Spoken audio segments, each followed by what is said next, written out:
북한이 탄도미사일 기술을 활용해서 군사 정찰 위성을 발사한 데 대해 정치권은 유엔 안보리 결의를 위반한 것이라며 한 목소리로 규탄했습니다. 다만 정부가 대응 조치로 9.19 남북 군사합의 일부 조항의 효력을 정지하기로 한 걸 두고서는 반응이 엇갈렸습니다. 국회 연결합니다. 강민경 기자. 네, 국회입니다. 네, 북한의 군사 정찰 위성 발사, 여기에 대한 여야 정치권의 반응은 어떻게 나오고 있는 겁니까? 네, 정치권은 여야 구분 없이 북한의 군사 정찰 위성 발사를 한 목소리로 비판했습니다. 군사 정찰 위성이 탄도미사일 기술을 이용한 만큼 북한의 탄도미사일 발사를 금지한 유엔 안보리 결의를 명백히 위반한 거라고 보는 겁니다. 국회 차원의 대응에도 나섰습니다. 관련 상임위인 국회 국방위원회는 내일 오전 9시 반 국방부로부터 현안 보고를 받기로 했습니다.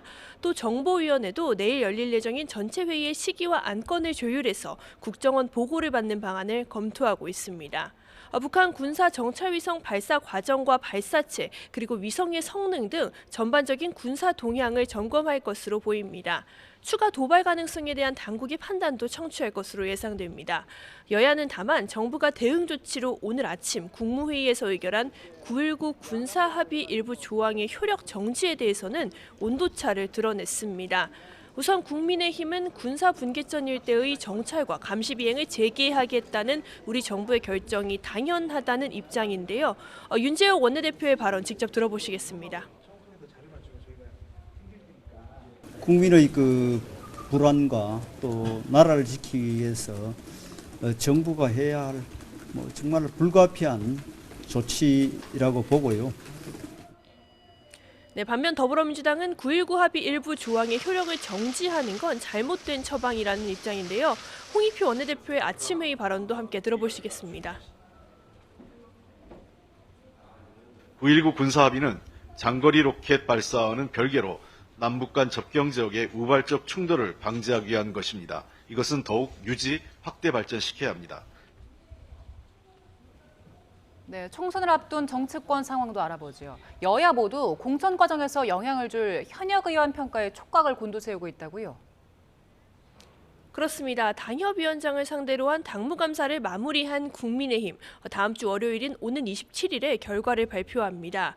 하위 평가자를 바로 컷오프, 즉 공천 배제시킬지 아니면 공천관리위원회에 감사 결과를 넘길지를 놓고 지도부가 막판 고심을 이어가는 것으로 알려졌습니다. 현역 의원들은 바짝 긴장하고 있습니다. YTN 취재 결과 공천 불이익이 예상되는 하위 평가자에 중진 의원도 포함될 가능성이 있는 것으로 전해졌습니다. 앞서 국민의힘 혁신위는 현역 의원 평가에서 하위 20%를 공천에서 배제하자고 제안했는데요. 일각에서는 당무감사 결과가 혁신위가 제안한 인적 쇄신론과 맞물리며 이른바 현역 의원 물갈이의 신호탄이 되는 것 아니냐는 관측도 나오고 있습니다. 여권 스타 장관들의 총선 출마로는 갈수록 힘을 얻는 분위기입니다. 지역 순회 일성을 이어가고 있는 한동훈 법무부 장관은 오늘 국회를 방문했습니다. 토론회 축사와 법사위 출석을 위해서인데 사실상의 정치 행보라는 분석이 적지 않습니다. 원희룡 국토교통부 장관도 험지 출마 의사를 부정하지 않은 만큼 이들 국무위원들의 행보에 관심이 쏠립니다. 야당은 잇따른 구설수에 단호히 대처하며 총선 전 잡음 최소화에 주력하고 있습니다. 민주당 최고위는 오늘 설치는 암컷 발언으로 윤석열 정부를 비판해서 논란을 빚은 최강욱 전 의원의 당원 자격을 6개월 정지하기로 의결했습니다. 지난 19일 해당 발언이 처음 나온 뒤에 사흘 만에 중징계 결정까지 내린 건데요. 중도층 유권자에게 읽힐 부정적 영향을 최소화하려는 의도로 읽힙니다. 하지만 공천 규칙을 놓고는 내홍 조짐이 감지되고 있습니다. 민주당 총선기획단은 어제 현역 의원 평가 하위 10% 의원에 대해서는 내년 총선 경선에서 점수 감산 비율을 30%로 늘리겠다고 발표했는데요. 지도부의 결정과 의원들의 의견 수렴 절차가 필요하긴 하지만 이를 두고 당내에서는 벌써 우려의 목소리가 나옵니다. 그동안 시스템 공천, 예측 가능한 공천을 내세워놓고 총선이 불과 5개월가량 남은 지금 시점에 공천 규칙을 바꾸려는 의도가 의심스럽다는 건데요. 비주류를 중심으로 당 일각에서는 당 지도부와 마찰이 잇따르는 비명계를 찍어내려는 것 아니냐는 주장까지 제기되고 있습니다.